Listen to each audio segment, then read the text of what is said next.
November 1st, 1943. Empress Augusta Bay, Bougainville.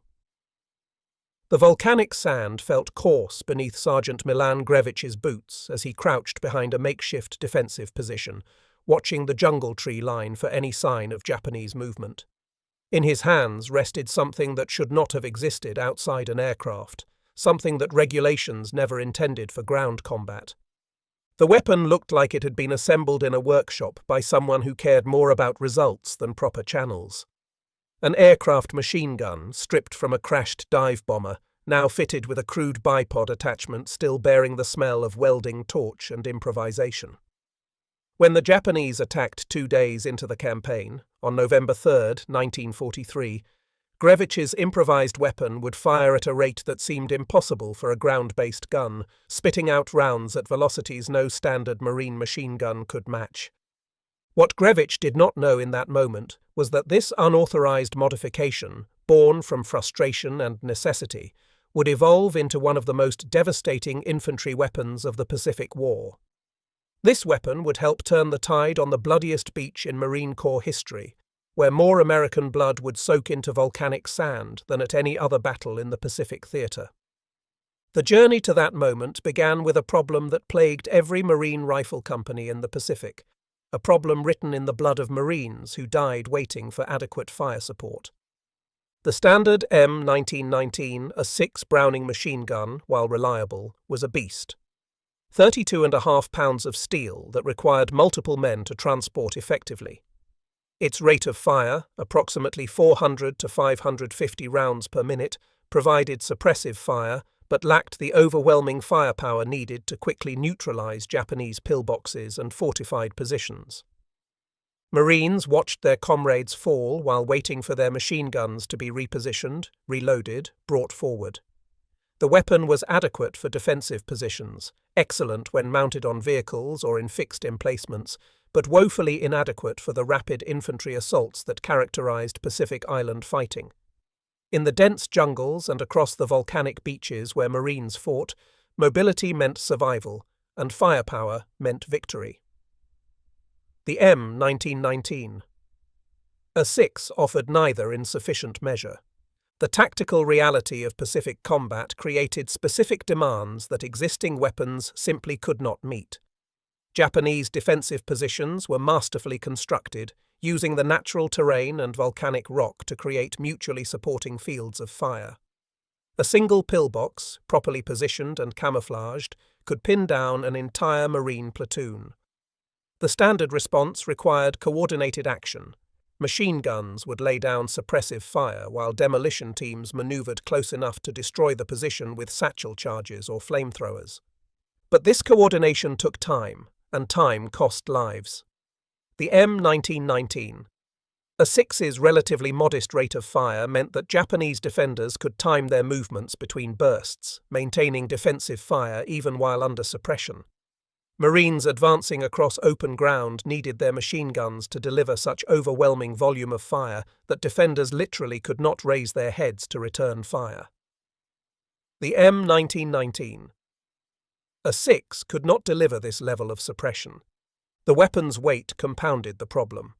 At 32.5 pounds, plus the weight of ammunition, spare barrels, and the tripod mount, a machine gun section required at least 3 men to operate effectively. In the fluid combat of island warfare, where Marines might advance several hundred yards only to be pinned down by hidden positions, repositioning a heavy machine gun under fire was extraordinarily difficult and dangerous. Individual Marines understood this problem intimately, felt it in their bones every time they watched the machine gun section struggling to keep pace with the advancing rifle platoons. They understood that their survival often depended on fire support that arrived seconds too late, delivered with insufficient volume to effectively suppress entrenched defenders. Milan Grevich understood this problem better than most.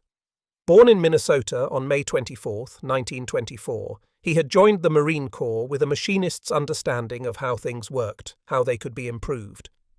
His pre-war civilian training had given him hands-on experience with metal fabrication, with understanding tolerances and stress points, with the practical knowledge of how to modify existing equipment to perform new functions. When Grevich volunteered for the newly formed Marine Parachute Battalions, he brought with him not just physical courage, but mechanical ingenuity. The Paramarines were an experiment, an elite unit designed to drop behind enemy lines and wreak havoc. They trained harder, fought fiercer, and thought differently than conventional Marines. The parachute battalions attracted Marines who wanted the hardest challenges, who sought out the most demanding training, who believed that elite units required elite soldiers. The training regime was deliberately brutal, designed to weed out anyone who lacked the physical stamina or mental toughness for airborne operations.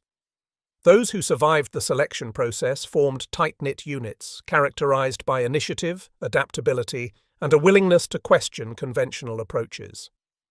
This culture of innovation would prove crucial when Grevich encountered his first ANM-2 aircraft machine gun during the Bougainville campaign.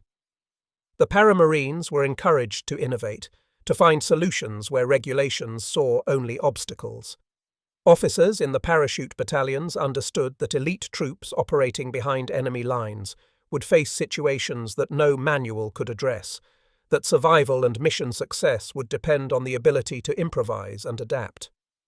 This institutional culture created the environment in which the Stinger could be conceived. In a conventional Marine unit, a sergeant modifying government property without authorization might face court-martial. In the Paramarines, that same sergeant's initiative might be rewarded with approval and support. The AN/M2 represented everything the M1919A6 was not. Where the ground gun weighed 32.5 pounds, the aircraft version weighed just 21 pounds. This remarkable weight reduction was achieved through fundamental redesign rather than simple material substitution. The engineers at Fabrique Nationale had created the weapon specifically for aircraft use, where every ounce mattered for payload capacity and fuel efficiency. The barrel walls were significantly thinner than those of ground-based machine guns. The receiver was manufactured from lighter materials with reduced safety margins. In a ground weapon, these modifications would be catastrophic, leading to rapid barrel failure and potentially dangerous malfunctions. But aircraft machine guns operated in a completely different environment. The real revelation was its rate of fire. Where the standard ground machine gun fired 400 to 550 rounds per minute, the AN/M2 could achieve 1,200 to 1,500 rounds per minute. This incredible cyclic rate was possible because aircraft machine guns were cooled by the high-velocity slipstream of flight. At cruising speeds, air rushing past the weapon carried away heat faster than it could accumulate, allowing the thin barrel to sustain rates of fire that would melt a ground-based weapon within seconds. The weapon had been designed for rear-facing defensive positions on dive bombers and patrol aircraft, where gunners needed maximum firepower in brief engagements against attacking fighters. In aerial combat, engagements lasted seconds. A gunner might have only a 3 or 4 second window to hit an attacking aircraft before it broke off or completed its attack. In those brief moments, volume of fire mattered more than sustained fire capability. The AN/M2's original configuration reflected its intended use. Spade grips designed for standing gunners using both hands, solenoid triggers activated by electrical switches for synchronized fire through propeller arcs, mounts designed to traverse quickly in confined aircraft turrets. None of these features translated well to ground combat, but the fundamental performance characteristics offered revolutionary potential for infantry use. By late 1943, aircraft machine guns were becoming surplus equipment in the Pacific theater. As American air superiority grew increasingly dominant, as fighter aircraft mounted heavier 50 caliber weapons and 20 mm cannons, the 30 caliber defensive weapons became obsolete. The strategic bombing campaign required heavy defensive armament, but fighter superiority meant that bomber formations faced fewer attacks, reducing the need for defensive guns. Damaged aircraft were cannibalized for parts throughout the Pacific Islands. Crashed planes littered beaches and jungles across the theater. Aircraft that sustained damage beyond economical repair were stripped of useful components before being abandoned or destroyed. Among these components were AN/M2 machine guns, designed for aircraft but now available to anyone with the ingenuity to envision alternative uses. Enterprising Marines like Private William Colby from Gloversville, New York, began to see opportunity where regulations saw only scrap metal. During the early days of the Bougainville campaign, Colby salvaged an AN/M2 from a crashed aircraft. His modification was crude but functional. He left the awkward spade grips intact, but added a bipod to the muzzle end, creating a hybrid weapon that combined aircraft firepower with minimal ground stability. When Japanese forces attacked his position on November 3, 1943, Colby deployed his modified weapon with devastating effect.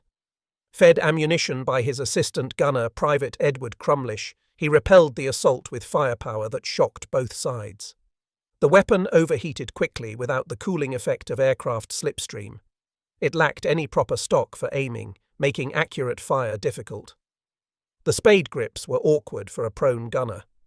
But despite these limitations, it worked. The psychological impact on Japanese attackers was immediate and profound. Throughout the Pacific War, Japanese soldiers had grown accustomed to the rhythmic fire of American machine guns. The Browning's distinctive sound and cadence were familiar, almost predictable. Attackers learned to time their movements, to advance during pauses, to seek cover when fire intensified. Colby's modified aircraft gun shattered this learned behavior. The rate of fire was so high that it produced not the familiar rhythmic bursts, but a continuous roaring tear, like fabric being ripped apart at enormous scale. Japanese attackers who attempted their usual tactics found themselves caught in fire that seemed to fill the air itself, that left no gaps for movement, that created an almost solid wall of lead. Grevich watched Colby's improvised weapon in action and saw not just a field modification, but the beginning of something revolutionary. The crude nature of Colby's conversion actually highlighted the weapon's potential. If this barely modified aircraft gun could produce such devastating results, what might be possible with a proper conversion designed specifically for infantry use? Together with Private First Class John Little, Grevich began work on what would become the first true Stinger machine gun. They started with an AN/M2 that had been brought ashore at Empress Augusta Bay, likely salvaged from a damaged aircraft or obtained through the informal supply networks that existed between Marine ground units and Navy aviation personnel. The spade grips, designed for aircraft gunners using both hands in a standing position, were clearly useless for infantry work. A prone infantryman needed a trigger he could operate with one hand while maintaining his grip on the weapon and sight picture. Grevich fabricated a trigger mechanism from sheet metal, crude in appearance but functional in operation. The design was simple by necessity, a mechanical linkage that transferred finger pressure to the weapon's firing mechanism. For a stock, they cut down an M1 Garand rifle buttstock. The Garand stock was solid walnut, designed to withstand the considerable recoil of the 30-06 cartridge. But it was also precisely shaped to fit the human shoulder and cheek, offering the kind of stable shooting platform that the aircraft gun lacked. Grevich carefully hollowed out the stock to accept the unique shape of the aircraft machine gun's buffer tube, a painstaking process that required precision cutting to maintain the stock's structural integrity while achieving proper fit. From a Browning automatic rifle, they took the bipod and rear sight. These components offered multiple advantages beyond their functional capabilities. Every Marine was already trained on the BAR, already familiar with its sight picture and bipod deployment. Using these components meant the Stinger would feel familiar despite its revolutionary performance, reducing training time and making the weapon more intuitive for Marines transitioning from standard weapons. The bipod provided front-end stability crucial for controlling the weapon's high rate of fire. The BAR sight offered aiming capability superior to the original aircraft sights, which had been designed for aerial gunnery, where point shooting and tracer observation mattered more than precision aiming. The result was a weapon unlike anything in the Marine Corps arsenal. 40 inches long, 25 pounds fully configured, belt-fed with a 100-round ammunition box. It looked cobbled together because it was an amalgamation of three different weapons systems held together by ingenuity and necessity. The aesthetic was purely functional, lacking the refined lines of factory-produced weapons. Welds were visible. The stock showed obvious modification. The trigger mechanism looked improvised because it was. But function mattered more than form, and when Grevich test-fired the weapon, the results exceeded even his optimistic expectations. The cyclic rate remained close to the original aircraft specification, somewhere between 1,200 and 1,500 rounds per minute. In practical terms, this meant the Stinger could deliver 3 times the volume of fire as the M1919A6. A 3-second burst would send approximately 70 to 75 rounds downrange. The standard 100-round ammunition box would empty in approximately 5 seconds of continuous fire. These numbers translated into overwhelming tactical advantages. Japanese pillboxes that could withstand suppression from conventional machine guns found themselves unable to maintain defensive fire when engaged by the Stinger. The sheer volume of rounds pouring through firing ports forced defenders to take cover, creating the precious seconds needed for demolition teams to advance. The Stinger that Grevich and Little assembled on Bougainville saw no combat during that campaign. The fighting concluded before they could properly test their creation in battle. But the weapon represented proof of concept, validation that aircraft machine guns could be successfully converted for infantry use with dramatic improvements in firepower. The Marine parachute battalions, despite their elite status and intensive training, were disbanded on February 29, 1944. The Paramarines had never conducted an actual combat jump. By late 1943, American strategists had concluded that large-scale airborne operations were impractical in the Pacific theater. The strategic geography of the Pacific imposed constraints that made airborne operations far less viable than in Europe. Pacific targets were small islands rather than continental land masses. The typical island objective might be only a few miles across, offering limited drop zones and minimal space for airborne forces to operate independently. Most islands were so small that any airborne insertion would land forces within range of beach defences, negating the primary advantage of vertical envelopment. Furthermore, the distances involved in Pacific operations created logistical challenges for airborne forces. European airborne operations could launch from relatively nearby bases, with transport aircraft returning to friendly airfields after dropping troops. Pacific operations required carriers or captured airfields thousands of miles from major bases. The specialized aircraft needed for parachute operations competed with bombers and transports for limited resources. The Navy, which controlled strategic movement in the Pacific, showed little enthusiasm for airborne operations that required dedicating aircraft and ships to specialized parachute units. Amphibious assault, the Navy's preferred method, allowed the concentration of overwhelming force at the point of attack with continuous naval gunfire support. Airborne forces, by contrast, would be isolated and vulnerable until ground forces could link up with them. The Paramarines were scattered across the Fleet Marine Force, their expertise distributed among conventional units. This disbandment, while disappointing to the elite troops who had trained so hard for airborne operations, actually served to spread the Paramarine culture of innovation and aggressive problem-solving throughout the Marine Corps.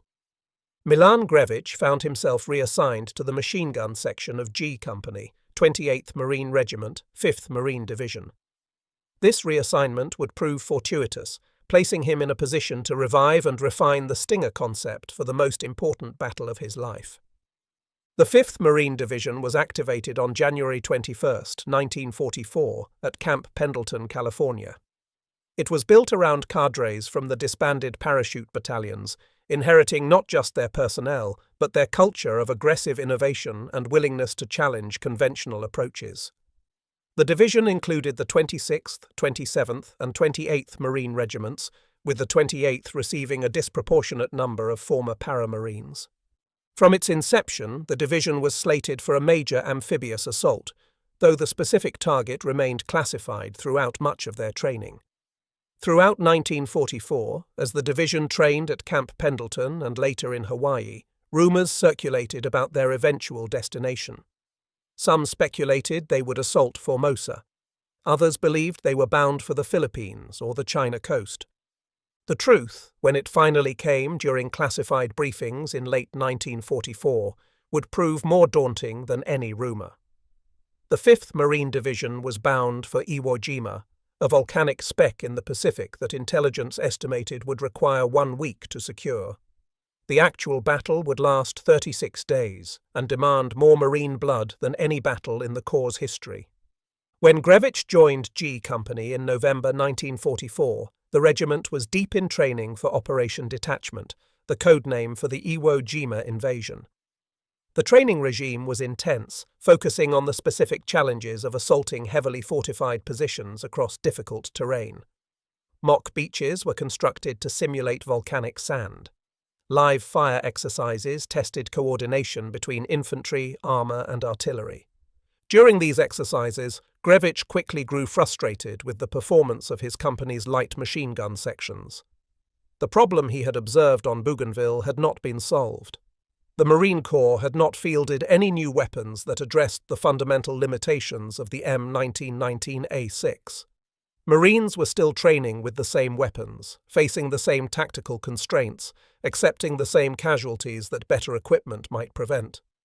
During training exercises, Grevich watched as machine gun crews struggled to keep pace with advancing rifle platoons. He watched suppressive fire arrive too late to save Marines caught in killing zones. He saw demolition teams pinned down because machine guns could not deliver sufficient fire to suppress mock defensive positions. He knew a better solution existed because he had helped build it a year earlier on Bougainville. The memory of that first Stinger, cobbled together in the field and never tested in combat, gnawed at him. He had seen what the weapon could do in test firing. He had watched Colby's crude modification devastate a Japanese attack. He knew that properly engineered versions of the Stinger could give Marine rifle companies the firepower advantage they desperately needed. Grevich approached his company commander with a proposal. He could build modified aircraft machine guns, weapons that would give each platoon unprecedented firepower. The company commander, intrigued but cautious, understood that unauthorized modification of government property could result in court-martial. But he also understood that his Marines were training for an assault that would require every possible advantage. The request was passed up the chain of command to the battalion commander. Remarkably, perhaps reflecting the paramarine culture that permeated the 28th Marines, the battalion commander approved. This approval came with an important caveat that would prove crucial for Grevich's protection. The modifications were not officially sanctioned by Marine Corps headquarters. They were not part of any approved weapons system, not listed in any table of organization and equipment. The Stingers would not appear on any official property records, would not be subject to formal inspection, would exist in the grey area between field modification and unauthorized equipment.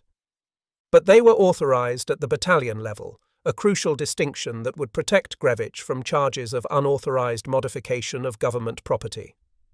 The battalion commander put his approval in writing, creating a paper trail that legitimized the project within the battalion's sphere of authority, even if it lacked higher-level sanction. This distinction might seem like bureaucratic hair-splitting, but it reflected a sophisticated understanding of military authority and responsibility. The battalion commander was essentially accepting personal responsibility for the modification program, betting his career on Grevich's ability to deliver effective weapons. Grevich set to work in Hawaii with the assistance of Private First Class John Little, his partner from the Bougainville project. They scoured the island for crashed or damaged aircraft, for spare parts from aircraft being cannibalized for other purposes, for any source of AN/M2 machine guns. Hawaii, as a major staging area for Pacific operations, hosted numerous air bases where damaged aircraft were evaluated for repair or salvage. The two Marines developed relationships with Navy and Marine Corps aviation personnel, explaining their project and requesting access to surplus weapons. Some aviation units were skeptical, questioning why ground troops wanted aircraft guns. Others were supportive, understanding that any innovation that might save marine lives deserved support regardless of regulations. The construction process was meticulous despite the crude workshops available. Each stinger required precise cutting of M1 Garand stocks, careful fabrication of trigger mechanisms, exact fitting of BAR bipods and sights. The work could not be rushed. A poorly fitted stock might crack under recoil. An improperly fabricated trigger might fail at a critical moment. Sights had to be precisely aligned to ensure accuracy. The trigger mechanism presented the greatest technical challenge. Aircraft machine guns used solenoid triggers activated by electrical switches, perfect for synchronized fire through propeller arcs, but useless for infantry work. The solenoid system required electrical power and offered no tactile feedback to the gunner. Grevich designed a simple mechanical trigger that could be fabricated from sheet metal and operated by finger pressure like a conventional rifle trigger. The mechanism needed to be strong enough to withstand repeated use and possible rough handling in combat, but light enough that a gunner could maintain trigger control during sustained fire. The design went through several iterations before Grevich achieved the proper balance. Early versions were too stiff, requiring excessive finger pressure that made precise fire control difficult. Later versions were too light, creating the risk of accidental discharge. The final design used a carefully calculated spring tension that provided positive trigger feel without excessive pressure. The stock presented its own challenges. The M1 Garand stock was solid walnut, designed to withstand the considerable recoil of the 30-06 cartridge. The wood's density and grain structure provided excellent strength, but also made it difficult to work with hand tools. To fit the AN/M2's unique receiver and buffer tube configuration, Grevich had to carefully hollow out the stock, removing wood while maintaining structural integrity. Too much material removed would weaken the stock, potentially causing catastrophic failure during firing. Too little material removed would prevent proper fit of the receiver. Grevich worked slowly and carefully, using chisels and files to remove wood incrementally, test-fitting the receiver repeatedly to ensure proper alignment and fit. The process for each stock took several days of patient work. The bipod and sight from the Browning automatic rifle required adapter fabrication. The mounting points on the bar components did not align with the AN/M2's configuration, necessitating custom-made brackets. These brackets had to be strong enough to maintain zero under the stress of firing, but light enough not to significantly increase the weapon's overall weight. Grevich fabricated the brackets from steel plate, drilling and tapping mounting holes, bending metal to achieve proper angles, welding reinforcement where stress analysis indicated potential failure points. Each bracket was test-fitted, adjusted and refitted until the bipod and sight mounted solidly with no play or movement. The work was painstaking, each stinger representing dozens of hours of skilled labor. But Grevich understood that lives would depend on these weapons.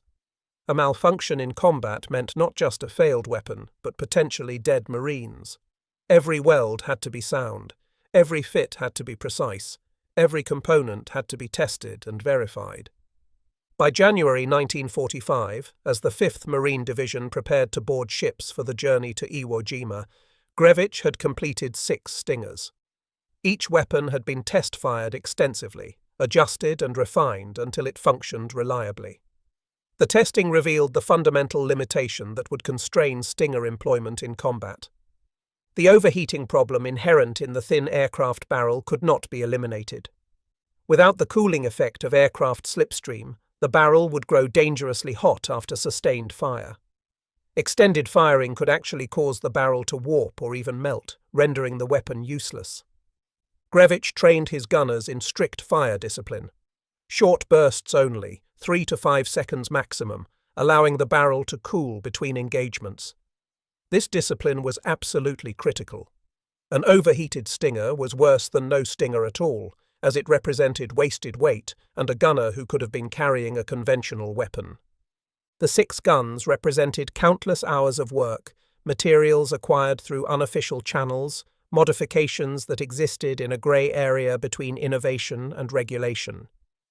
But they were also exactly what the 28th Marines needed for Iwo Jima. The weapons offered firepower that no other rifle company in the division could match. The distribution of the 6 Stingers was carefully considered.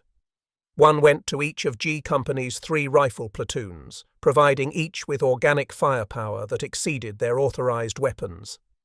The platoon commanders received special briefings on employment tactics, learning how to maximize the Stinger's capabilities while managing its limitations.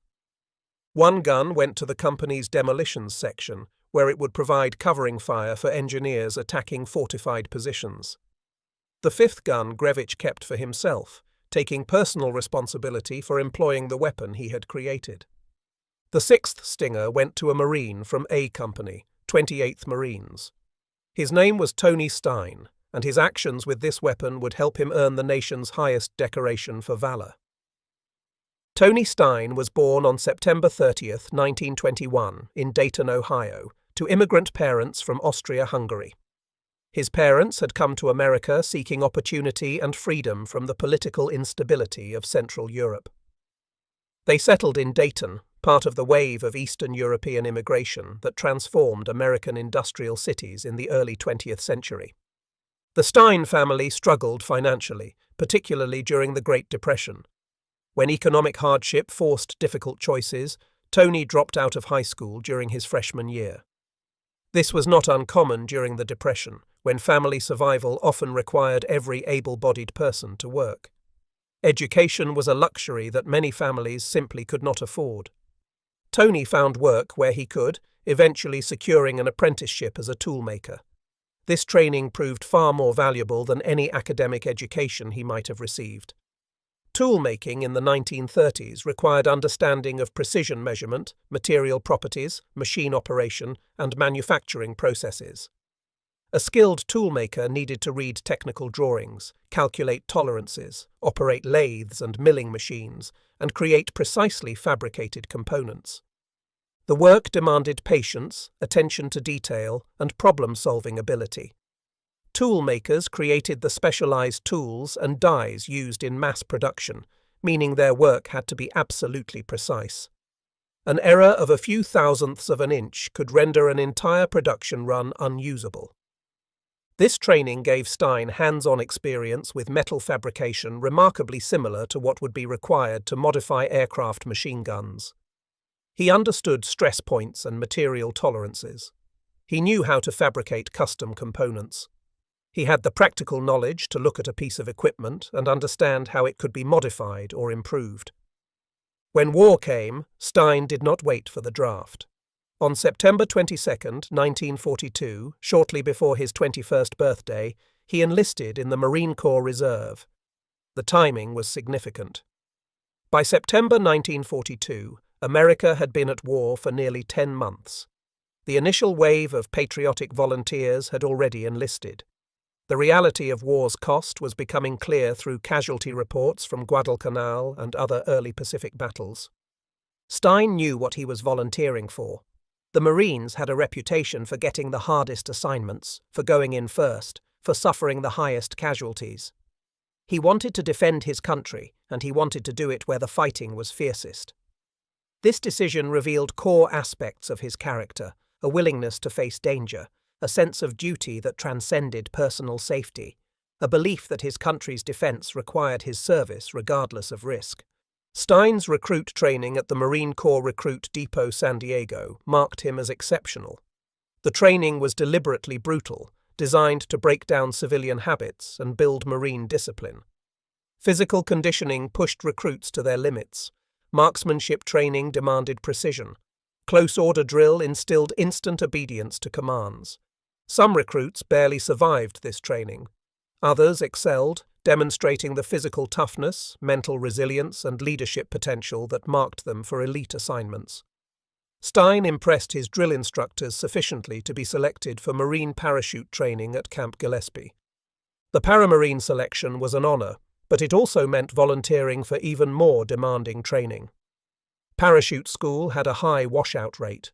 The physical requirements were extreme, the training dangerous, the discipline stricter than conventional Marine units. Those who completed the course joined an elite brotherhood characterized by exceptional esprit de corps. Though the Paramarines never jumped into combat, their training created Marines of unusual capability and initiative. The curriculum emphasized independent thinking, small unit tactics, and adaptability. Paramarines were expected to operate behind enemy lines with minimal support, which required soldiers who could think for themselves and solve problems without detailed orders. When the parachute battalions disbanded, Stein was promoted to corporal and assigned to the 5th Marine Division, serving as assistant squad leader of Company A, 1st Battalion, 28th Marines. His toolmaker skills made him invaluable for weapons maintenance and modification. In any infantry unit, there are always weapons that need adjustment, sights that need alignment, magazines that need tuning. When word spread through the 28th Marines about Grevich's Stinger project, Stein's skills and interest made him a natural collaborator. The exact nature of his involvement remains unclear in historical records. Some sources suggest he assisted with fabrication of multiple Stingers. Others indicate he primarily worked on modifying his own weapon. What is certain is that Stein ended up with the 6th Stinger, the weapon that would help him earn the Medal of Honor. The relationship between Stein and his Stinger represented more than simply a soldier being issued a weapon. Stein understood the weapon intimately because he had helped create it. He knew its capabilities and limitations, knew exactly how hard he could push it before overheating became critical, knew the precise sight picture required for accurate fire. This intimate knowledge would prove crucial during the desperate fighting on Iwo Jima, where Stein would employ the Stinger with a tactical sophistication that maximized its unique capabilities. The journey to Iwo Jima began in January 1945 as the 5th Marine Division, along with the 3rd and 4th Marine Divisions, boarded transport ships in Hawaii. Approximately 70,000 Marines and attached Navy personnel crowded onto transports that would carry them 2,000 miles west across the Pacific. The men knew their destination by now. Security restrictions had been relaxed enough to allow detailed briefings. Marines studied aerial photographs of Iwo Jima, a pork-chop-shaped island dominated by Mount Suribachi on its southern tip. The island measured roughly 5 miles long and 2.5 miles at its widest point, comprising approximately 8 square miles of volcanic rock and ash. Intelligence officers explained the island's strategic importance using maps and charts. Iwo Jima sat roughly 750 miles south of Tokyo, positioned between the newly captured Marianas and the Japanese home islands. In American hands, the island's airfields could serve multiple critical functions. B-29 Superfortress bombers flying from the Marianas to Japan operated at the extreme edge of their range. Any damage sustained over the target meant potentially ditching in the ocean during the long flight home. Iwo Jima would provide an emergency landing strip where damaged bombers could land for repairs rather than attempting the full return flight. The island could also base fighter escorts for the bombers. The P-51 Mustang had sufficient range to accompany B-29s to Japan and back if it could refuel at Iwo Jima. Fighter escort would dramatically improve bomber survival rates against Japanese air defenses. Finally, Iwo Jima would serve as a launching point for the eventual invasion of Japan itself, providing advanced bases for air support, logistics, and command facilities. But what the intelligence officers could not fully convey was the sophistication of the Japanese defenses. Intelligence estimates, based on aerial reconnaissance and submarine observations, significantly underestimated both the strength of the garrison and the extent of fortifications. Lieutenant General Tadamichi Kuribayashi, assigned to defend Iwo Jima in June 1944, had 9 months to prepare. A career officer with extensive combat experience in China and strategic studies at the Army War College, Kuribayashi understood both the tactical and strategic aspects of warfare situation and the strategic reality facing Japan. He recognized that Japan had already lost the war. American industrial production, military strength, and technological superiority made Japanese defeat inevitable. But the timing and terms of that defeat remained in question. If Japan could make the cost of invasion sufficiently horrific, if American casualties mounted high enough, political pressure might force negotiation rather than unconditional surrender. Kuribayashi's mission was not victory but delay, not to defend Iwo Jima successfully, but to make the Americans pay such a terrible price that they might reconsider invading the Japanese home islands. He approached this mission with cold calculation and innovative defensive doctrine. Traditional Japanese defensive strategy called for fighting at the water's edge, meeting invaders on the beaches, and destroying them before they could establish a foothold. This approach had achieved some success in earlier campaigns, but had proven increasingly ineffective against American amphibious capability. Naval gunfire and air support could devastate beach defenses, and American armor could break through positions that stopped infantry. Kuribayashi abandoned this traditional approach entirely. He ordered his 21,000 troops to dig in, to burrow into Iwo Jima's volcanic rock, to create an underground fortress that could withstand even the heaviest bombardment. His men excavated 18 kilometers of tunnels, creating an interconnected network of fighting positions, supply depots, and command posts. They constructed hundreds of concealed pillboxes using reinforced concrete and volcanic rock. These positions were masterfully camouflaged, invisible from the air and nearly invisible from ground level until Marines were almost on top of them. Each position was sighted to provide interlocking fields of fire, ensuring that attackers who neutralized one position would immediately be engaged by others. Artillery and mortar positions were constructed in caves and covered bunkers, allowing Japanese gunners to fire on prearranged targets, then retreat into cover before counter-battery fire could respond.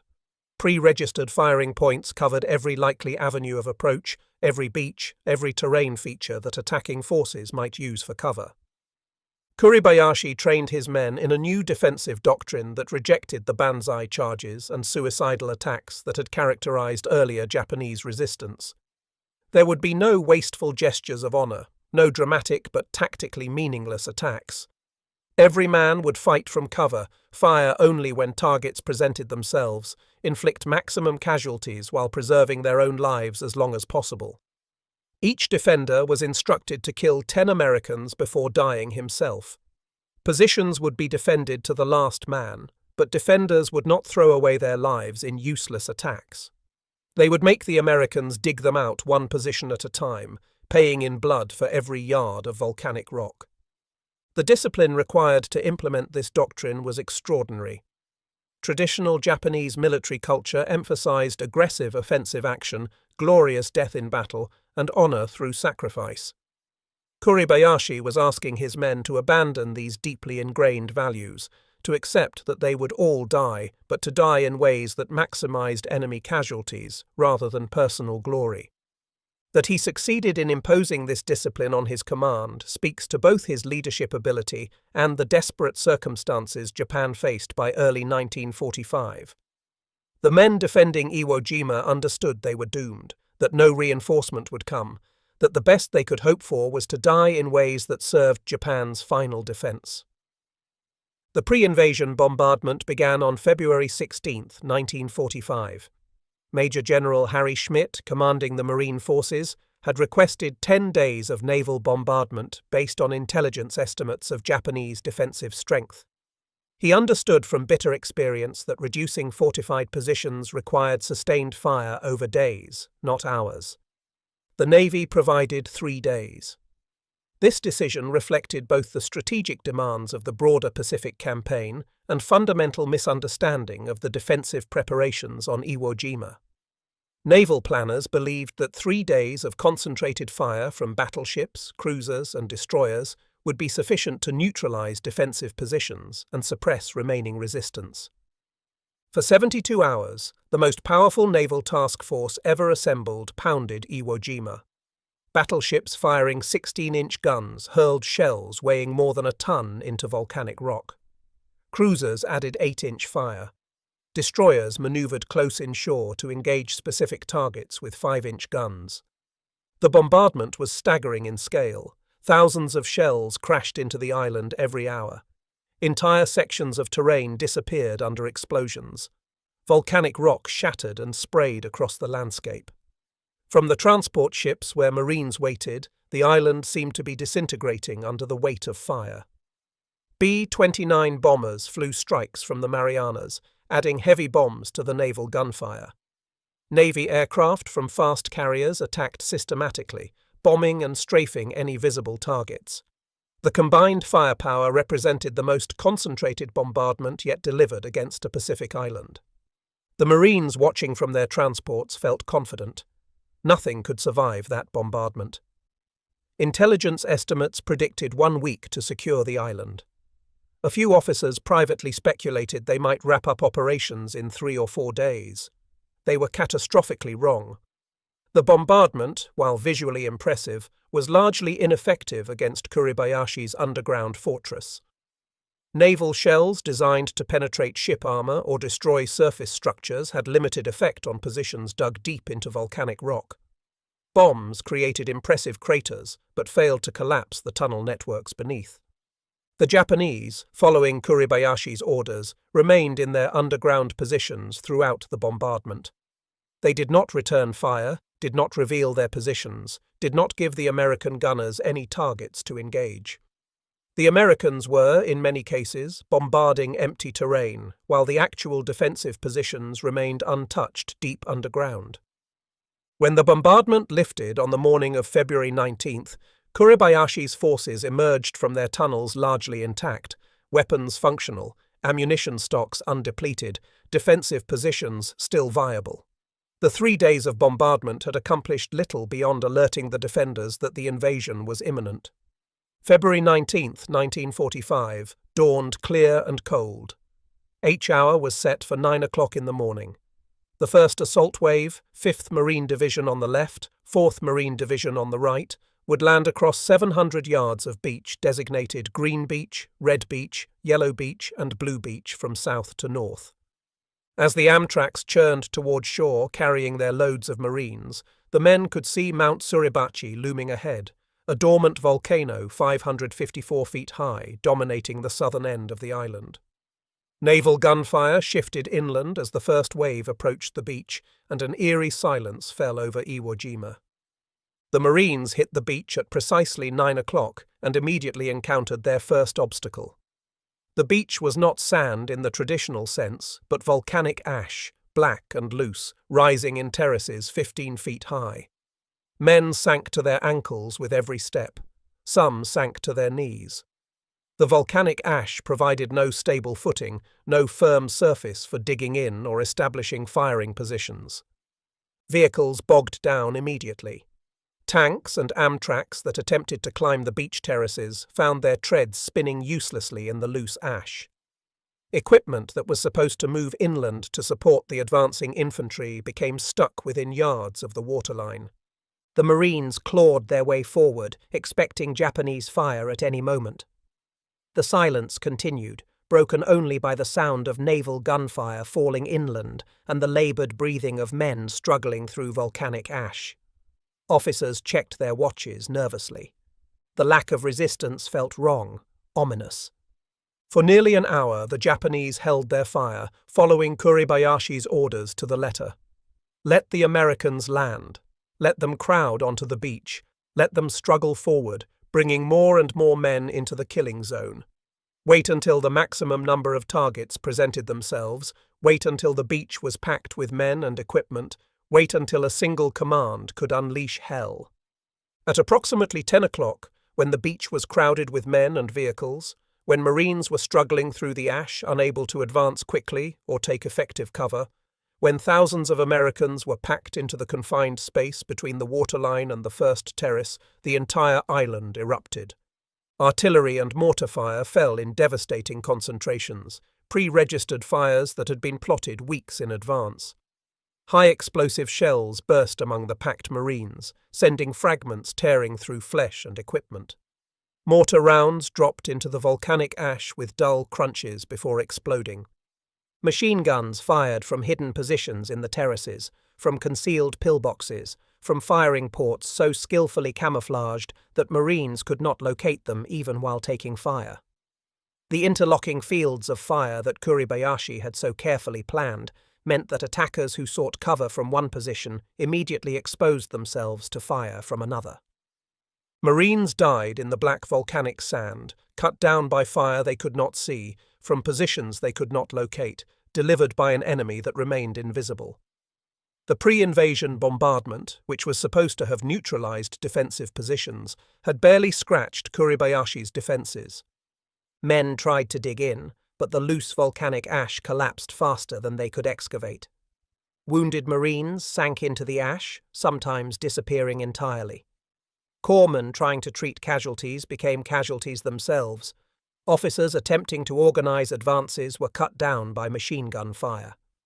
The 28th Marines, landing on the extreme left of the assault beaches, had orders to drive south and isolate Mount Suribachi. This mission put them directly under fire from the volcano's slopes, where Kuribayashi had positioned some of his strongest defenses. Tony Stein was the first man from his unit to move inland after hitting the beach. While others sought cover or struggled with equipment in the chaotic moments after landing, Stein advanced carrying his Stinger. The weapon's 25-pound weight, light for a machine gun, allowed him to move quickly despite the treacherous terrain. As the rest of his platoon attempted to establish a foothold, Stein provided covering fire with the Stinger. The weapon's incredible rate of fire shocked both sides. Japanese defenders who had faced Browning machine guns throughout the Pacific War suddenly encountered something entirely different, a continuous roar that poured rounds at unprecedented rates. The sound was distinctive and terrifying. Where the Browning created a rhythmic hammering, the Stinger produced a tearing roar, like canvas being ripped apart at enormous speed. The volume of fire was so high that it created visible tracers streaming toward targets, looking almost like a solid line of fire. When Stein's comrades became pinned down by concentrated machine gun and mortar fire, he made a decision that defied every survival instinct. He stood upright, completely exposed, deliberately drawing Japanese fire to himself. This was not reckless bravado, but tactical calculation born from training and combat instinct.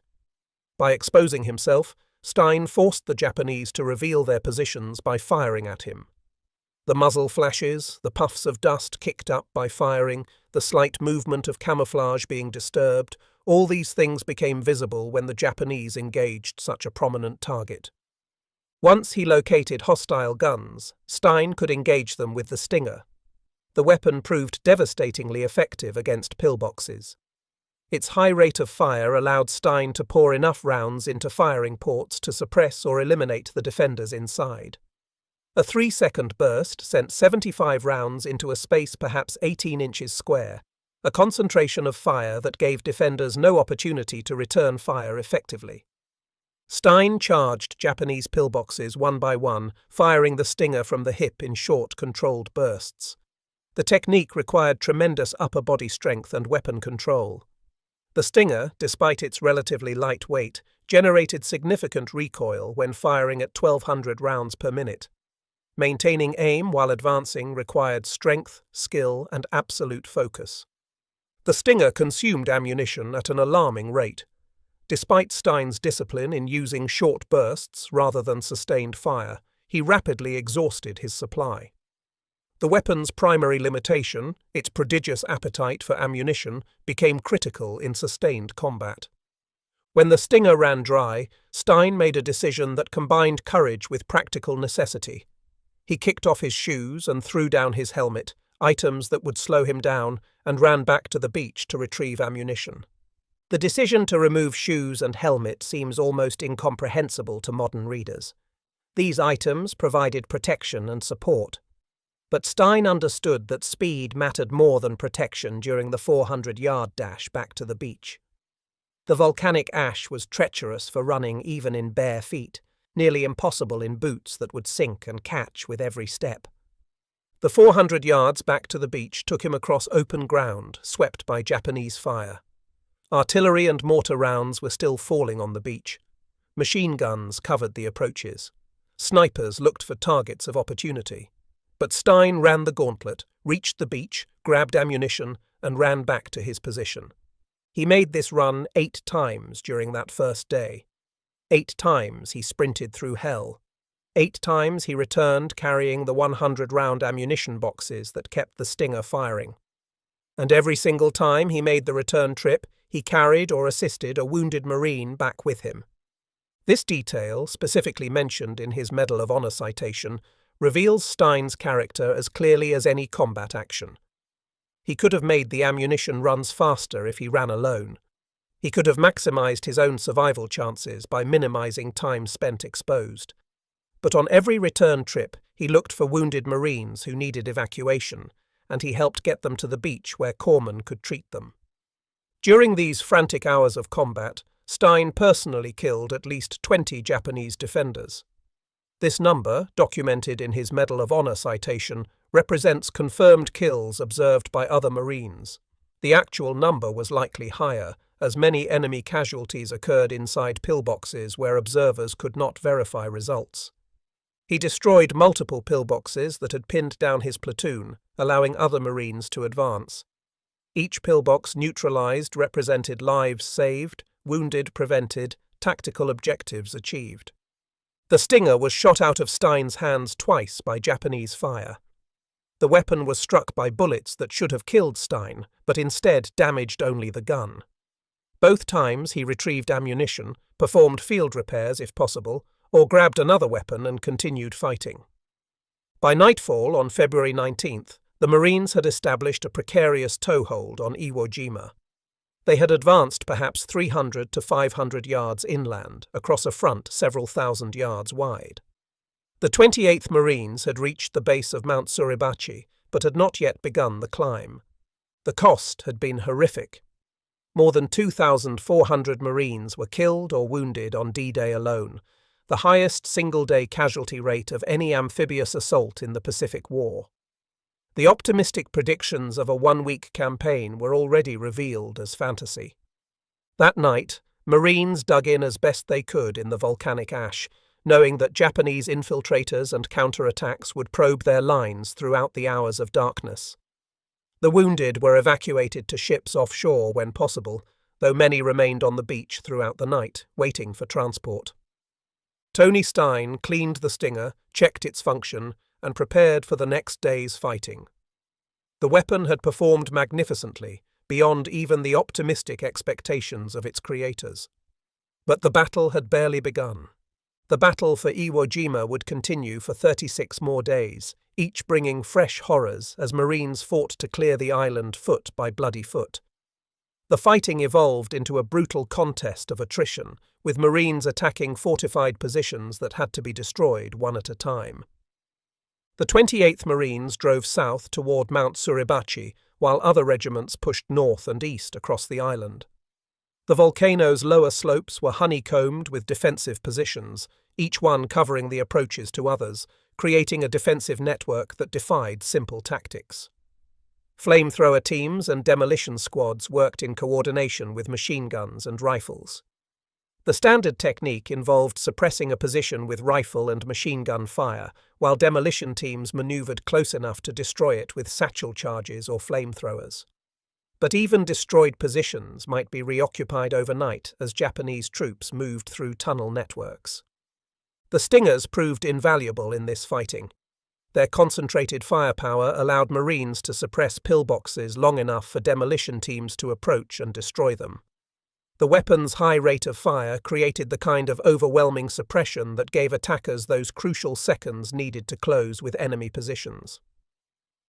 On February 23rd, just 4 days into the fighting, a patrol from the 28th Marines climbed Mount Suribachi and raised a small American flag on the summit. The flag raising, visible from across the island and from the ships offshore, provided a tremendous morale boost to Marines still fighting in the volcanic wasteland below. Hours later, a larger flag was raised by a different group of Marines. Associated Press photographer Joe Rosenthal, positioned to photograph what he thought would be a routine flag replacement, captured that second raising in what would become the most famous photograph of World War II. The iconic image showed 6 Marines struggling to raise the flagpole against wind on Suribachi's summit, a moment of triumph and determination that came to symbolize American resolve and sacrifice. But the photograph also created a misleading impression that the battle was nearly over. In reality, the hardest fighting still lay ahead. Tony Stein witnessed the flag raising from below. Mount Suribachi's capture represented a significant tactical victory, securing the southern portion of the island and eliminating the defensive positions that had poured fire onto the beaches since D-Day. But the victory had come at terrible cost. Stein himself had been wounded during the fighting on Suribachi's slopes, injuries serious enough that he was evacuated to a hospital ship for treatment. The exact nature of his wounds is not detailed in historical records, but they were sufficient to warrant evacuation from the front lines. Aboard ship, recovering from his wounds, Stein learned that his company was heavily engaged in vicious fighting for a position designated Hill 362A on the northern part of the island. Company A had suffered heavy casualties. The fighting was desperate, and every Marine was needed. Despite his injuries, despite being legitimately evacuated and under medical care, Stein left the hospital ship and returned to his unit. He could not remain safe while his Marines fought and died on Hill 362A. This decision was characteristic of the bond between Marines, the sense of brotherhood that transcended personal safety. Stein's squad was fighting without him. His absence meant someone else had to carry the stinger. Someone else had to provide that crucial suppressive fire. Someone else was exposed to the dangers he could face in their place. On March 1, 1945, 10 days after his Medal of Honor actions, Tony Stein volunteered to lead a 19-man patrol to reconnoiter Japanese positions that had Company A pinned down. The patrol's mission was to identify enemy machine gun emplacements so that the company could coordinate attacks to neutralize them. Stein carried his stinger, the weapon that had become his signature, the tool he understood better than anyone. The patrol moved forward carefully, using what cover the volcanic terrain provided, watching for the nearly invisible firing ports that marked Japanese defensive positions. Stein located one pillbox and engaged it with the stinger, pouring suppressive fire into the position. The familiar tearing roar of the weapon echoed across the volcanic rock, the sound that had become a symbol of hope to Marines and terror to Japanese defenders. But as Stein concentrated on that target, fire from another concealed position found him. The Japanese defensive network was designed specifically to create these situations, where attacking one position exposed the attacker to fire from another. A Japanese sniper, positioned in a carefully camouflaged hide, acquired Stein in his sights and fired a single shot. The round struck true, and Tony Stein, 24 years old, fell dead in the black volcanic sand of Iwo Jima. His body was initially buried in the 5th Marine Division Cemetery on the island, grave number 1107, plot 5, row 6. He joined thousands of other Marines who would be temporarily interred on Iwo Jima before being returned home after the war. The patrol recovered his body and his stinger. The weapon, marked by the combat it had seen, the modifications that made it unique, was eventually lost to history like the other 5 stingers. The Marine Corps, institutionally averse to non-standard equipment, likely destroyed them after the battle. Grevich and the other Stinger gunners continued fighting throughout the remaining weeks of the battle.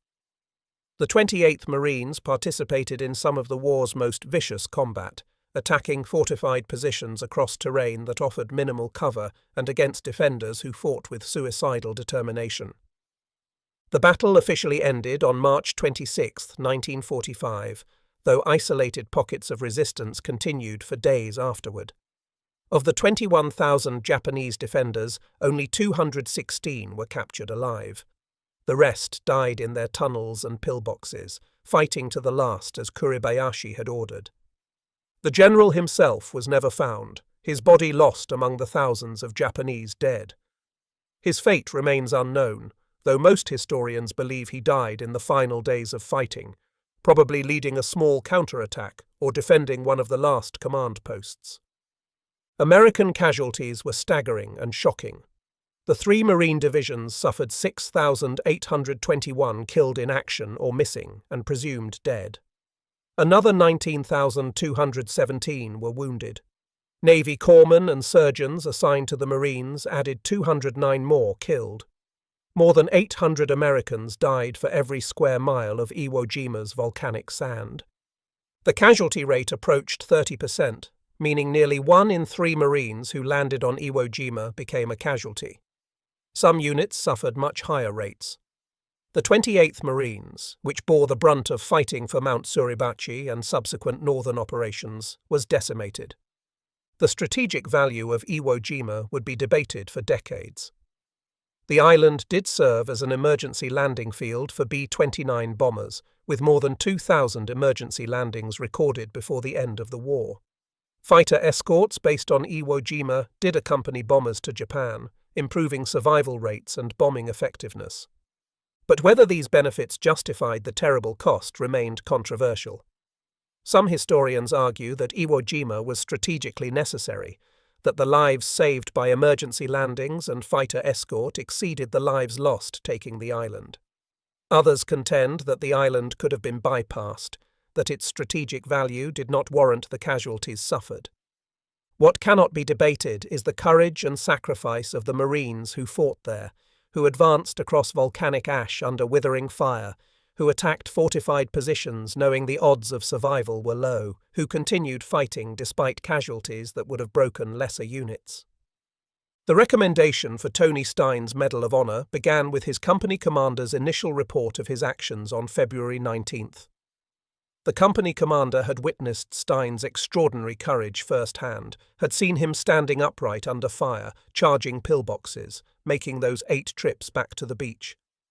The recommendation moved up through channels, gathering endorsements at each level. Battalion commander, regimental commander, division commander, each reviewed the recommendation and added their endorsement. The detailed narrative of Stein's actions grew with each level of review, as additional witnesses contributed their observations. Fleet Admiral Chester Nimitz, Commander-in-Chief Pacific Fleet, reviewed the recommendation and approved it. Marine Corps Commandant General Alexander Vandergrift, himself a Medal of Honor recipient for actions on Guadalcanal, reviewed and approved. Chief of Naval Operations Fleet Admiral Ernest King, the senior naval officer in the entire U.S. military, reviewed and approved. Stein's Medal of Honor received 15 endorsements, the most of any award in the Iwo Jima campaign. This number reflected both the extraordinary nature of his actions and the number of witnesses who could testify to what they had seen. The final citation, approved by President Harry Truman, praised Stein's conspicuous gallantry and intrepidity at the risk of his life above and beyond the call of duty. It described his personally improvised aircraft-type weapon, making it perhaps the only Medal of Honor citation that explicitly references an unauthorized weapon modification. The citation detailed his rapid covering fire for advancing units, his willingness to expose himself to draw Japanese fire and locate enemy positions, his charges against pillboxes, his 8 trips back to the beach for ammunition while carrying or assisting wounded Marines. Each element was documented and verified by multiple witnesses. Exactly 1 year after his heroic actions, on February 19, 1946, Tony Stein's widow Joan received his Medal of Honor at the Ohio State House in Columbus. Vice Admiral Frederick William Penoyer, Jr., commander of the 9th Naval District, tied the medal around her neck in a ceremony attended by Ohio Governor Frank Lausch and Stein's mother Rose. The 3 of them stood together, united in grief and pride, tears streaming down their faces as they listened to the citation being read. Joan was 24 years old, the same age Tony had been when he died. She wore black, holding the medal that represented her husband's sacrifice, the physical embodiment of courage that had cost her everything. Rose Stein, who had emigrated from Austria-Hungary seeking a better life for her children, who had worked and sacrificed to give her son opportunities, stood beside her daughter-in-law mourning the price of those opportunities. Her son had died defending the country that had given his family refuge, had sacrificed himself for American ideals and American lives. The ceremony was dignified and solemn, befitting the sacrifice it honored. But it could not fill the void left by Tony's death, could not restore what had been lost on that volcanic island 7,000 miles away. Later, a dispute arose between Stein's mother and his widow regarding burial arrangements. Rose wanted her son buried in a Jewish cemetery, respecting the religious traditions of their family. Joan wanted him buried following funeral services at her church, honoring the Catholic faith they had shared as a married couple. The dispute became contentious, complicated by Joan's remarriage after Tony's death. Ultimately, military authorities sided with Joan as the legal next of kin. When Stein's remains were returned from Iwo Jima in December 1948, they were buried at Calvary Cemetery in Dayton following funeral services at Our Lady of the Rosary Church. The burial provided some measure of closure, bringing Tony home to rest in the city where he had grown up, learned his trade, met his wife, and decided to become a Marine. But closure could not erase the loss, could not restore the life that ended too soon on volcanic sand. After the battle, the 6 Stingers disappeared from historical record. The Marine Corps, institutionally conservative and averse to non-standard equipment, almost certainly destroyed them.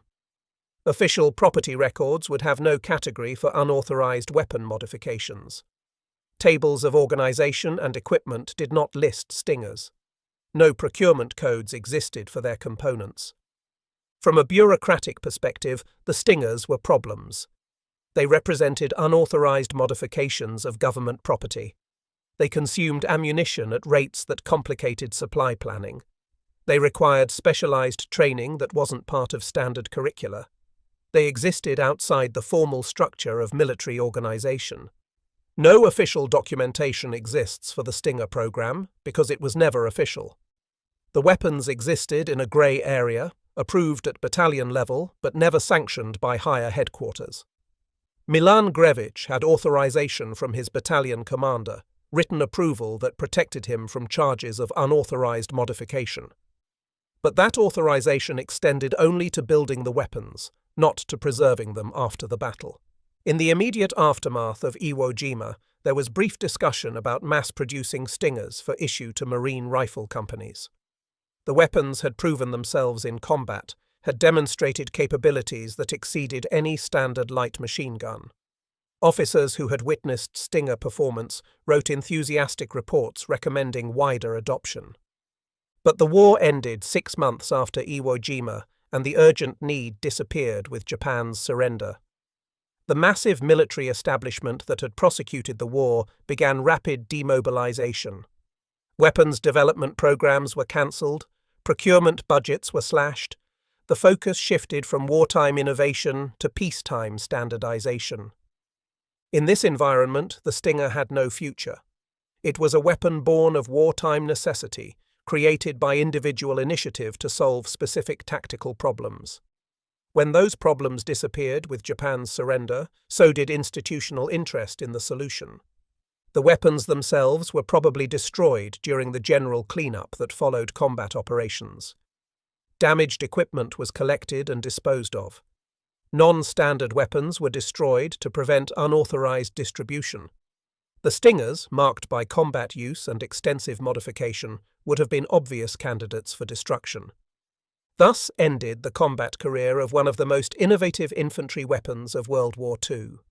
6 weapons, built in workshops with hand tools, employed in combat for 6 weeks, then destroyed and forgotten by the institution they had served.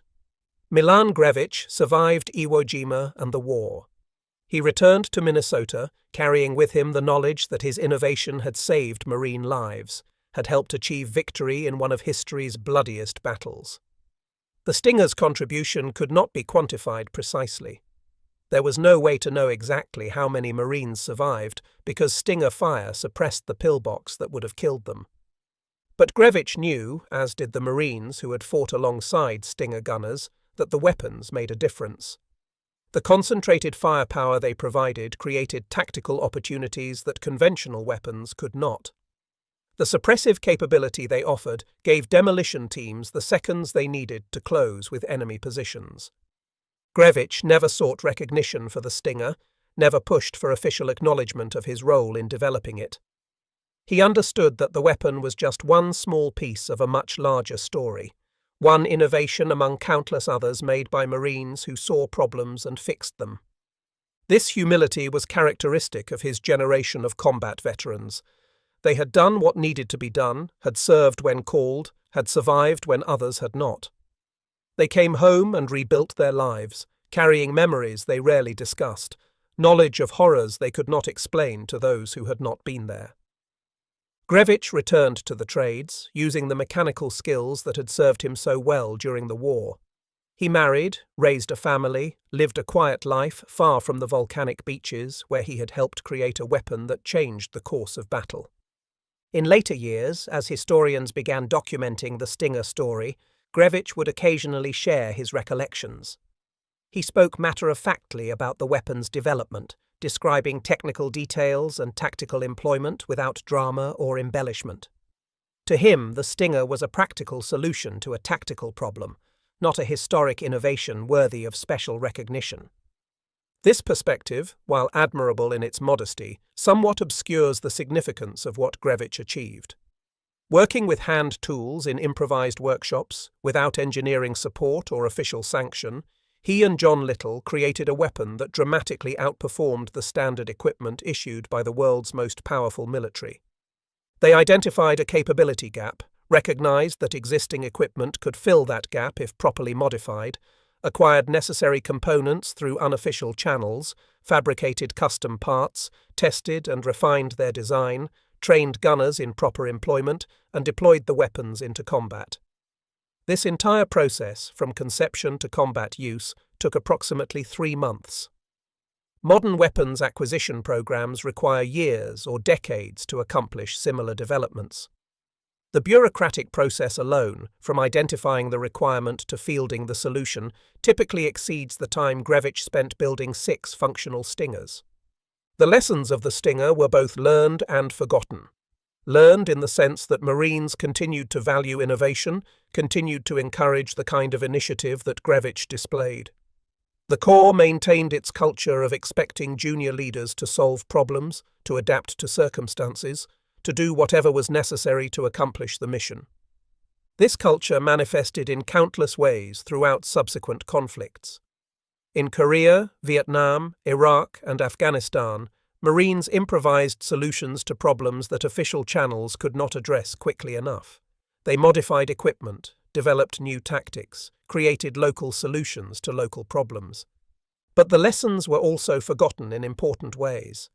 The institutional military remained uncomfortable with unauthorized modifications, with weapons that existed outside official channels.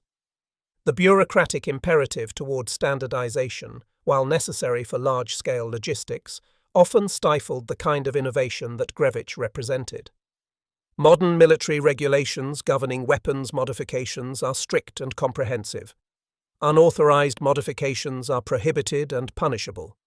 Every weapon must conform to official specifications. This standardization serves important purposes, ensuring reliability, safety, and logistics compatibility across large organizations. But it also prevents the kind of rapid innovation that the Stinger represented. A modern sergeant who attempted what Grevich did, modifying aircraft weapons for infantry use without formal authorization, would face court-martial regardless of how effective the modifications proved in combat. The tension between standardization and innovation remains unresolved. Large military organizations require standardization for logistics, training, and maintenance. But combat effectiveness sometimes demands innovation that official channels cannot provide quickly enough. Finding the balance between these competing demands continues to challenge military leadership. The Stinger's role in Tony Stein's Medal of Honor actions demonstrates the symbiotic relationship between warrior and weapon, between tactical skill and technical advantage. The Stinger made Stein more effective, providing firepower that conventional weapons could not match, but only because Stein possessed the courage to wield it as it needed to be wielded. The weapon's capabilities were meaningless without a warrior willing to stand upright under fire, to charge pillboxes, to run through hell 8 times to keep it fed. Another Marine given the same weapon might have used it more cautiously, might have achieved less spectacular results, might have survived February 19th to fight another day. Stein's tactical judgment, honed by paramarine training and sharpened by combat experience, told him how to maximize the Stinger's unique capabilities. He understood that the weapon's high rate of fire could suppress pillboxes in ways conventional machine guns could not. He recognized that concentrated bursts into firing ports would force defenders to take cover, creating opportunities for advance. He also understood the weapon's limitations, the need for fire discipline to prevent overheating, the rapid ammunition consumption that required frequent resupply, the trade-off between mobility and sustained fire. These limitations shaped his tactics, driving the decision to make those 8 ammunition runs rather than trying to conserve rounds. If we could somehow interview the Japanese defenders who faced Stein and his Stinger on February 19th, we would likely hear a consistent story. The sound was wrong, impossibly fast, suggesting multiple machine guns when it was actually just one. The volume of fire was overwhelming, suppressing defensive positions that should have been able to hold. The psychological dimension of weapons' effectiveness often gets overlooked in technical analyses. A weapon that demoralizes the enemy, that creates hesitation and fear, can be as effective as one that simply kills more efficiently. The Stinger achieved both, combining exceptional lethality with psychological impact that multiplied its tactical value. Japanese defenders who had successfully resisted conventional machine gun fire found themselves unable to maintain defensive fire when engaged by the Stinger. The weapon created a terror effect, a sense that resistance was futile against such overwhelming firepower. This psychological impact contributed to Stein's ability to suppress and destroy pillboxes that should have been nearly impregnable. The Battle of Iwo Jima produced 27 Medals of Honor, more than any other battle in American history. This extraordinary number reflected both the severity of the fighting and the exceptional courage displayed by Marines at all levels. The recipients came from all ranks and backgrounds. There were privates and privates first class, corporals and sergeants, lieutenants and captains. Some received the medal for single extraordinary actions, like Stein. Others received it for sustained heroism over days of combat. What united all 27 was willingness to accept risk to themselves to save others or accomplish the mission. They exposed themselves to enemy fire when survival instincts screamed to take cover. They charged enemy positions when reason suggested retreat. They continued fighting when wounded, returned to combat when evacuated, volunteered for missions they knew might be fatal. Tony Stein was one of these 27, but his award has unique character because of the Stinger's role in his actions. His citation specifically mentions the personally improvised aircraft-type weapon, making it perhaps the only Medal of Honor that explicitly references an unauthorized weapon modification. This detail was important to the Marines who witnessed Stein's actions and wrote the recommendations that led to his medal. They knew the Stinger made a difference, that it enabled Stein to accomplish what would have been impossible with standard weapons. The weapon was inseparable from the heroism it enabled. The 15 endorsements Stein's award received, the most of any Medal of Honor from Iwo Jima, reflected the number of witnesses who could testify to his actions. But they also reflected the impression his courage made on everyone who witnessed it. Senior officers who reviewed the recommendation recognized that Stein's actions represented something extraordinary, even in a battle defined by extraordinary courage. In recent years, interest in the Stinger has grown among firearms historians and World War II researchers. The weapon represents a fascinating intersection of innovation, necessity, and combat effectiveness that makes it worthy of study beyond its limited combat use. The Canadian Historical Arms Museum commissioned a fully functional replica, working with firearms expert Paul Schull for the television show The Weapon Hunter. Building this replica took 3 months and required extensive research to recreate components that Grevich fabricated without any blueprints or documentation. Schull had to reverse engineer the modifications based on photographs, written descriptions, and understanding of the original components. The trigger mechanism was particularly challenging, as no detailed documentation existed of Grevich's design. Schull created a mechanism that matched the general description and achieved similar functionality, but whether it precisely replicated Grevich's original design remains unknown. Another replica was built for the Clint Eastwood film Flags of Our Fathers, which depicted the Iwo Jima campaign and the famous flag raising on Mount Suribachi. The scene featuring the Stinger was ultimately cut from the final version of the film, though the replica exists in the film's prop collection. Firearms expert Ian McCollum examined one of these replicas for his Forgotten Weapons series, a YouTube channel dedicated to documenting unusual and historically significant firearms. McCollum's detailed examination, watched by millions of viewers, introduced the Stinger to modern audiences who would otherwise never know such a weapon existed. These replicas and examinations serve important historical purposes. They preserve knowledge of the weapon's design and function. They demonstrate the practical challenges Grevich faced in creating the modifications. They allow modern researchers to understand the weapon's capabilities and limitations in ways that written descriptions alone cannot convey. But replicas, no matter how carefully constructed, cannot capture everything about the original Stingers. They lack the combat wear, the field repairs, the individual quirks that developed in weapons used under extreme conditions. They cannot convey what it felt like to carry that weapon across volcanic ash under fire, to feel it heating in your hands as you poured suppressive fire into enemy positions, to make those desperate runs for ammunition, knowing your Marines depended on you. The technical specifications of the Stinger tell only part of the story. 40 inches long, 25 pounds loaded, belt-fed with 100-round capacity, firing rate of 1,200 to 1,500 rounds per minute. These numbers describe capability, but cannot capture significance. What mattered was what those specifications meant in combat. The 40-inch length made the weapon maneuverable in confined spaces, easier to carry through volcanic ash and across difficult terrain than the longer and heavier M1919A6. The 25-pound weight, while heavy for an individual weapon, was light enough for one Marine to carry and employ effectively. The belt-fed design meant rapid reloading compared to magazine-fed weapons. A gunner could swap 100-round boxes in seconds, maintaining sustained fire as long as ammunition lasted. The firing rate of 1,200 to 1,500 rounds per minute, 3 times faster than conventional machine guns, created the overwhelming suppressive effect that made the weapon so tactically valuable. The post-war period saw dramatic changes in infantry weapons that reflected some of the lessons learned from weapons like the Stinger. The M1919A6 was finally replaced by the M60 machine gun in the late 1950s.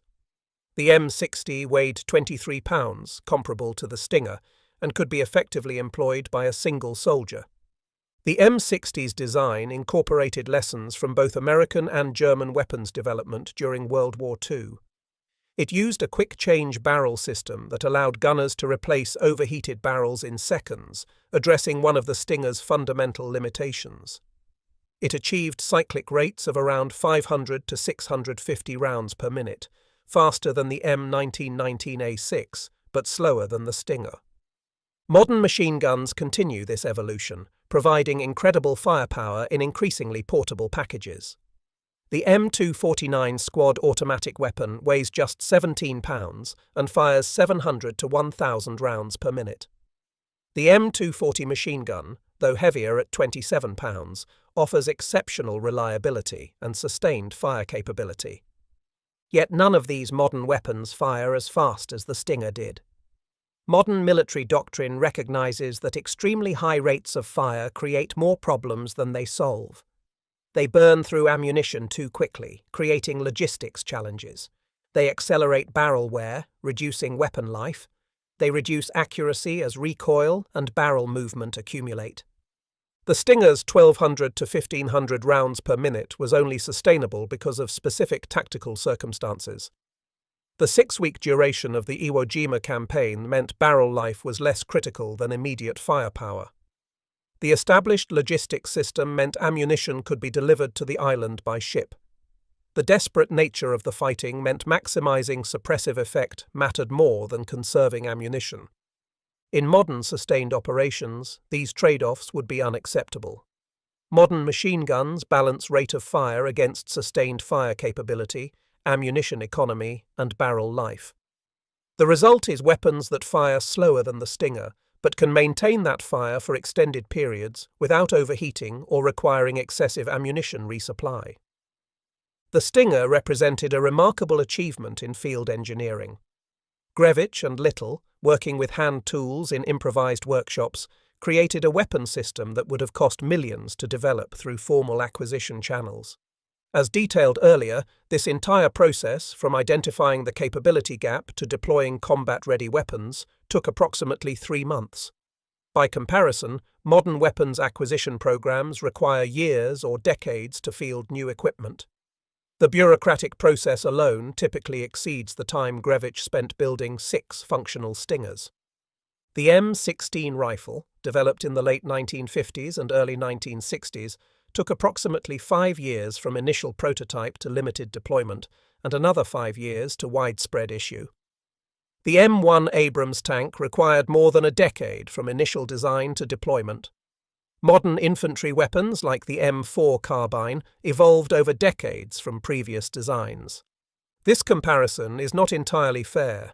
Modern weapons must meet stringent safety requirements, reliability standards, and performance specifications that Grevich's field modifications did not address. They must be manufacturable in quantity, maintainable in the field by soldiers with limited training, compatible with existing logistics systems. But the comparison does highlight the trade-off between institutional thoroughness and individual initiative.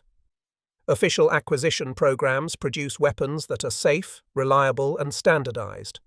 But they move slowly, often too slowly to address immediate tactical needs. Field modifications like the Stinger can address tactical needs quickly, but lack the testing, documentation, and support that official programs provide. The ideal system would combine both approaches, maintaining the safety and reliability of formal acquisition while preserving space for rapid innovation when circumstances demand it. But achieving this balance remains challenging for large military organizations. Looking back across 80 years, the Stinger emerges as a symbol of Marine Corps culture at its finest. Initiative, aggression, innovation, mission focus, willingness to work outside normal channels when necessary. These values defined the Marines who built and wielded the Stinger.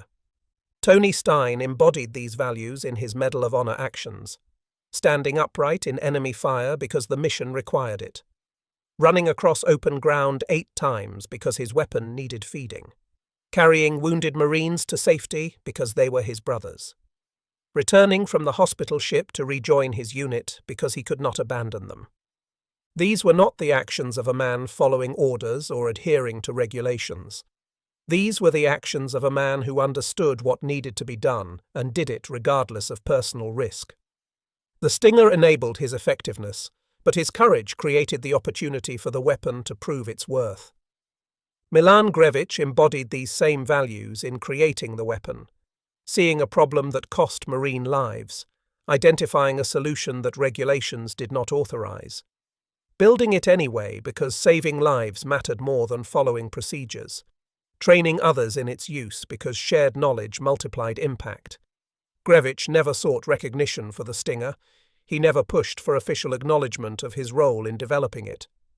To him, the weapon was simply what needed to be done, one Marine's contribution to helping other Marines survive and accomplish their mission. This humility, characteristic of his generation, perhaps obscures the significance of his achievement, but it also reflects values that made the achievement possible. Grevich did not build the Stinger for recognition or reward. He built it because Marines were dying for lack of adequate fire support, and he could do something about it. The Stinger never became official. It never appeared in weapons manuals or equipment tables. It never received a formal designation or procurement budget. No modern military uses weapons based on the Stinger design. No institutional memory preserves detailed knowledge of how they were built or employed.